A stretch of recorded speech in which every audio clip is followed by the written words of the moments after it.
نبی کریم صلی اللہ علیہ وسلم کی حدیث یعنی دین میں ثابت قدمی اختیار کرو، اس بارے میں کچھ تھوڑی سی ہم اللہ کی توفیق سے بات کرتے ہیں۔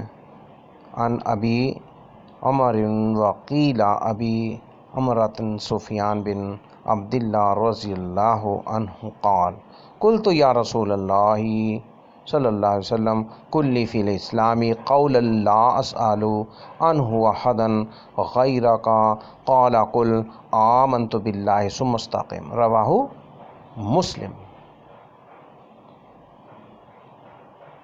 معنی الحدیث، اس حدیث کے کیا معنی ہیں؟ یعنی حضرت ابو عمرہ سفیان بن عبداللہ رضی اللہ تعالیٰ عنہ سے روایت ہے، کہتے ہیں میں نے عرض کیا اے اللہ کے رسول صلی اللہ علیہ وسلم، مجھے اسلام کے بارے میں ایک کلمہ ایسا بتا دیجئے کہ آپ صلی اللہ علیہ وسلم کے علاوہ پھر کسی غیر سے مجھے پوچھنے کی حاجت نہ رہے۔ آپ صلی اللہ علیہ وسلم نے فرمایا تو کہہ میں اللہ پر ایمان لایا اور پھر اس پر استقامت اختیار کر۔ صحیح مسلم شریف جلد نمبر 1 میں یہ حدیث موجود ہے۔ اب اس حدیث کے کچھ علیحدہ لفظ ہیں جن کو مفردات الحدیث کہا جاتا ہے، ان کی ہم کچھ وضاحت دیکھتے ہیں۔ فی الاسلام یعنی اسلام کے عقیدے اور شریعت کے بارے میں۔ فی الاسلام قل تو یا رسول اللہ صلی اللہ علیہ وسلم کلی فی الاسلام، فی الاسلام آیا ہے نا، اس سے کیا مراد ہے؟ فی الاسلام یعنی اسلام کے عقیدے اور شریعت کے بارے میں۔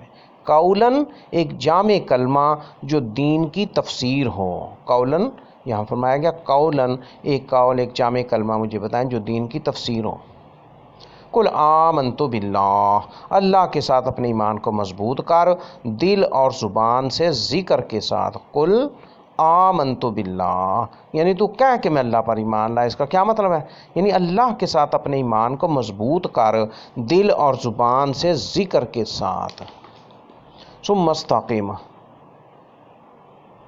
اس سے کیا مراد ہے؟ یعنی اطاعت الہی پر ثبات اور نواہی اور منکرات سے اجتناب و پرہیزگاری کر۔ ثم استقم یعنی اس پہ جم جاؤ، اس بات پہ ڈٹ جاؤ کہ اطاعت الہیہ پر ہم نے ثبات کرنا، اقرار کرنا، عمل کرنا اور نواہی و منکرات سے بچنا، پرہیز کرنا، اجتناب کرنا۔ آئیے مختصر سی تشریح اس حدیث شریف کی دیکھتے ہیں۔ یہ حدیث کہنے کو بہت چھوٹی اور مختصر سی ہے، کیونکہ آپ نے کیا فرمایا؟ آپ نے فرمایا قل آمنت باللہ ثم استقم۔ صحیح مسلم شریف میں یہ حدیث موجود ہے۔ یہ حدیث کہنے کو بہت چھوٹی اور مختصر لیکن سیاق و سباق کے اعتبار سے نہایت جامع اور مفصل ہے۔ گویا دریا کو کوزے میں بند کر دیا گیا۔ ایک صحابی حضرت ابو عمر رضی اللہ عنہ نے رسول اکرم صلی اللہ علیہ وسلم سے مختصر لیکن جامع ترین سوال یہ کیا کہ مجھے اسلام کے بارے میں ایک ایسا کلمہ بتا دیجئے کہ آپ کے علاوہ کسی دوسرے سے پوچھنے سے مجھے حاجت نہ رہے۔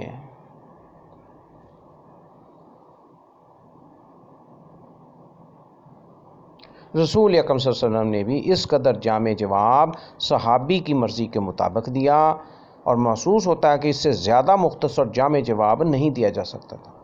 رسول اکرم صلی اللہ علیہ وسلم کی شان رسالت ہی ہے کہ آپ نے فرمایا اوتیت جوامع الکلم، یعنی کہ اللہ تعالیٰ نے مجھے فصاحت و بلاغت اور جامعیت عطا فرمائی ہے۔ رسول اکرم صلی اللہ علیہ وسلم کا جواب یہ ہے کہ تم یہ کہو کہ میں اللہ پر ایمان لایا، پھر ثابت قدم رہ، پھر ڈٹ جاؤ، پکے ہو جاؤ۔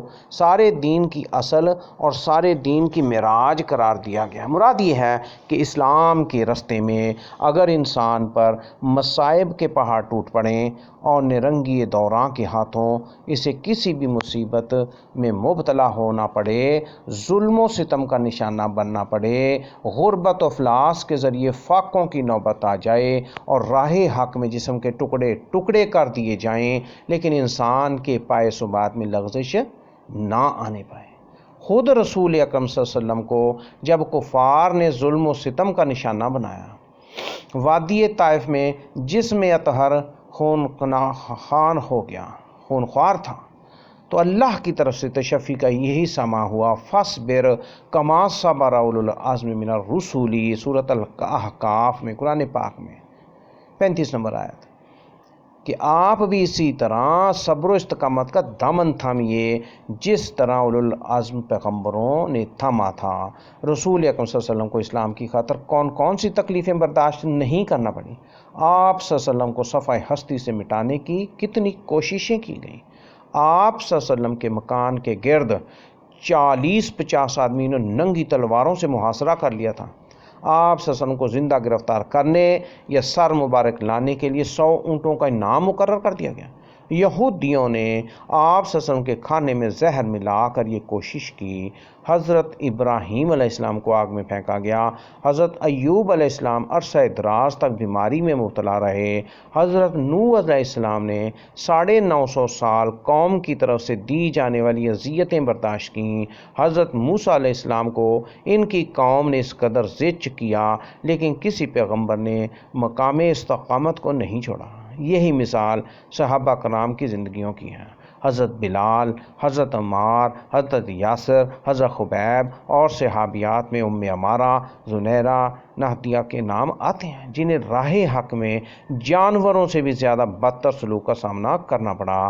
وہ لوگ اس قدر ستائے گئے کہ الامان الحفیظ، مگر یہ کیسی شان استقامت تھی کہ رسول اکرم صلی اللہ علیہ وسلم کے کسی ساتھی کے پائے استقلال میں لغزش نہ آئی۔ اس کے بعد یہی حال ائمہ کرام، حضرت امام ابو حنیفہ سے لے کر حضرت امام احمد بن حنبل تک، ہر ایک کو راہ حق میں طرح طرح کی اذیتیں دی گئیں۔ یہاں تک بیان کیا جاتا کہ حضرت امام ابو حنیفہ کا جنازہ جیل سے اٹھایا گیا، وہ جیل میں انتقال کر گئے۔ جرم صرف یہ تھا کہ حاکم وقت کی مرضی کے مطابق قاضی القضاء بننا تسلیم نہ فرمایا۔ امام مالک کو بغداد کے بازاروں میں چہرہ سیاہ کر کے رسوا کرنے کی کوششیں کی گئیں، کندھے اتر گئے، سینے پر ہاتھ باندھ کر نماز نہ پڑھ سکتے تھے۔ جرم یہ تھا کہ حاکم وقت کی مرضی کے خلاف یہ فتویٰ دیا کہ زبردستی کی طلاق جائز نہیں۔ امام مالک نے امراء کے مطابق یہ فتویٰ نہیں دیا کہ بھئی طلاق زبردستی دے دو تو ہو جاتی، انہوں نے کیا فتویٰ دیا کہ زبردستی کی طلاق جائز نہیں، الطلاق المکرہ لا یجوز۔ امام احمد بن حنبل کی پشت پر 80 کوڑے ایسے برسائے گئے کہ وہ اگر ہاتھی کو مارے جاتے تو وہ چیخ اٹھتا اور دھاڑتا، مگر امام صاحب کی زبان سے کوئی چیخ نہ سنی گئی اور نہ کوئی آواز سنائی گئی۔ اگر کوئی بات زبان سے نکلی تھی تو راہ حق کی میں ثبات کی اور استقامت کی علامت تھی۔ اوتونی بشیء من کتاب اللہ او سنت رسولہ حتی اقول بہ، کتاب و سنت سے کوئی دلیل پیش کرو تو میں قرآن کے مخلوق ہونے کا اقرار کر لوں گا، امام یہ کہتے تھے۔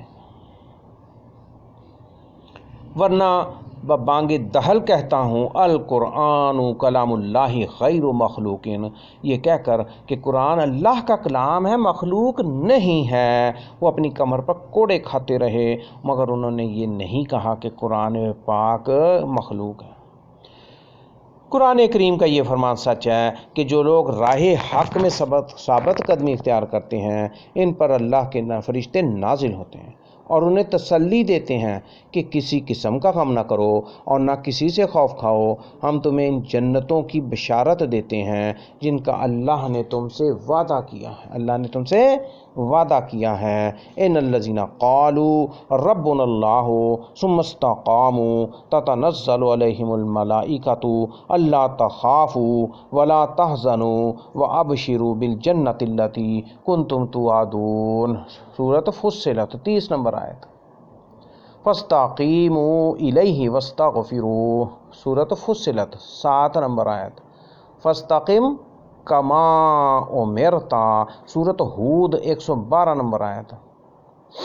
دیکھیں کس طرح رسول اکرم صلی اللہ علیہ وسلم نے دریا کو کوزے میں بند کر دیا، سارے دین اسلام کا خلاصہ اور نچوڑ ان 2 لفظوں میں سمو دیا، قل آمنت باللہ ثم استقم، آپ اس حدیث مبارکہ میں کیا فرما رہے ہیں کہ بے اللہ پر ایمان لے آؤ، یہ کہہ دو کہ میں اللہ کے ساتھ ایمان لے آیا، اور پھر اس پہ جم جاؤ، اس پہ ڈٹ جاؤ اور قرار پکڑ لو کہ اے دوست، اسلام یہ ہے کہ اگر آسمان و زمین پھٹ پڑیں، یہ دنیا تہس نہس ہو جائے، انسان پر پے در پے مصیبتیں نازل ہو جائیں، اسے راہ حق میں سر پر آرا رکھ کر 2 ٹکڑے کر دیا جائے، اس کی بوٹیاں کر دی جائیں، اس کی بوٹیاں کر کے جانور و حیوانوں کے سامنے پھینک دی جائیں، تو پھر بھی انسان اسلام سے اپنا رشتہ نہ توڑے، بلکہ اسلام کی خاطر تن من اور دھن کی قربانی دے کر یہ کہیں کہ جان دی ہوئی اسی کی تھی، حق تو یہ ہے کہ حق ادا نہ ہوا۔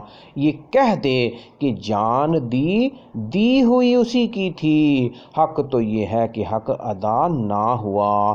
استقامت کا ایک مفہوم یہ بھی ہے کہ انسان کے حالات خواہ کیسے ہی کیوں نہ ہوں، وہ عبادات پر عمل پیرا رہے، کسی صورت میں ترک نہ کرنے پائے۔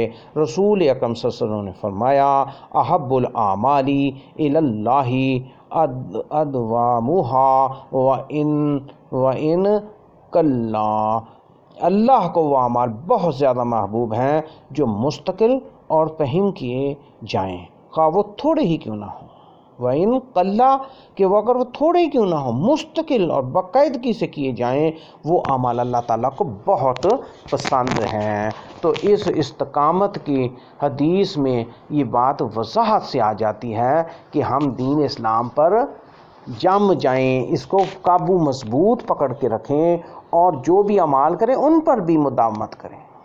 اعمال صالحہ جو اللہ کو محبوب ہیں، اذکار ہیں، قرآن کی تلاوت ہے اور دیگر چیزیں ہیں، تکالیف پر تو صبر فرمایا گیا، استقامت کرنی ہے، برداشت ہے، یہ ساری چیزیں ہیں جی۔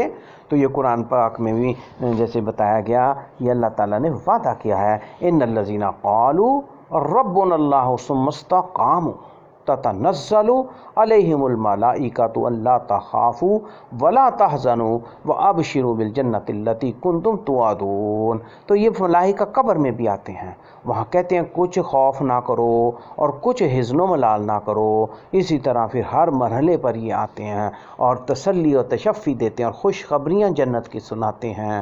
تو اس لیے اصل اسلام، صحیح اسلام، دین اسلام جو اللہ کا پسندیدہ دین ہے، اس کو سمجھا جائے، اس پر اللہ پر ایمان لانے کے ساتھ اس پر جم جایا جائے، اس پر قرار پکڑا جائے، اس پر قرار پکڑا جائے، اس پر ٹھہر جائیں، آگے بڑھنے سے اور جرأت ایسی غلط کرنے سے بچ جائیں۔ تو یہ بہت ضروری چیز ہے۔ تو جیسے مختلف معاملات ہوتے ہیں، مسائل ہوتے ہیں، ان میں ہم نے اپنی جرأت نہیں کرنی۔ حدیث ہے، قرآن ہے، تفاسیر ہیں اور مختلف امور ہیں، تو ان کو سمجھنا سیکھنا ہے۔ دین اسلام پر، اللہ پر ایمان لانے کا کیا مطلب ہے کہ بھئی اللہ کا جو بھی کلام ہے جی میں اس پہ ایمان لایا، ملائکہ پر، کتابیں پرانی جو پہلی کتابیں تھیں پچھلی ان پر بھی ایمان لایا، لیکن اب جو موجودہ کتاب ہے، جو شریعت اسلامیہ کا اصل منبع ہے قرآن مجید، ایمان لایا ہے جی۔ کل آمنت باللہ، اللہ کے ساتھ ایمان لانے کا کیا مطلب ہے؟ اور پھر ان پہ ڈٹ جانا، ان چیزوں کو چمٹ کے اور مضبوطی دانتوں سے پکڑ لینا، اور قرآن کو اور اسی حدیث شریف کو اور اعمال صالحہ کو اور ان پر باقاعدگی اختیار کرنا، نماز کو تھام لینا، باقاعدگی سے قائم کرنا نماز، یہ اور فرائض ہیں جو چیزیں لکھی گئی، اسی طرح نوافل ہیں، نفلی روزے ہیں اور زکوٰۃ ہے اور انفاق فی سبیل اللہ ہے اور دیگر امور ہیں۔ تو یہ حدیث شریف کھول کے بیان کرتی ہے، قرآن میں ان کا بیان ہے۔ تو مختصر یہ بات ہے کہ دین میں ثابت قدمی اختیار کرو۔ اس موضوع پر، اس پر حدیث شریف پر کچھ ہم نے اللہ کی توفیق سے بلاغت بیان کی ہے، بات کی ہے کہ دین میں ثابت قدمی ضروری ہے۔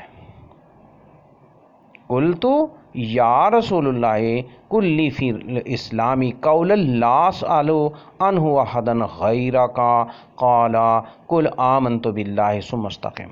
یہ مسلم شریف کی روایت بیان کی گئی ہے، یہ دین میں ثابت قدمی کے بارے میں۔ تو صحابی نے کیا پوچھا کہ اے رسول کریم صلی اللہ علیہ وسلم، مجھے اسلام کے بارے میں ایک ایسا کلمہ بتا دیجئے کہ آپ صلی اللہ علیہ وسلم کے علاوہ پھر کسی غیر سے مجھے پوچھنے کی حاجت نہ رہے۔ تو نبی کریم صلی اللہ علیہ وسلم نے فرمایا، تو کہہ میں اللہ پر ایمان لایا اور پھر اس پر استقامت اختیار کر۔ حوالہ اس کا مسلم شریف ہے، جلد نمبر 1 میں۔ تو یہ کوئی تھوڑی سی اس پر ہم غور کریں، فکر کریں اور اپنے دین کو صالح کریں، صحیح۔ تو یہ اللہ تعالیٰ قبول کرے اور ہمیں توفیق عطا فرمائے۔ وآخر دعوانا الحمدللہ رب العالمین، والسلام علیکم ورحمۃ اللہ وبرکاتہ۔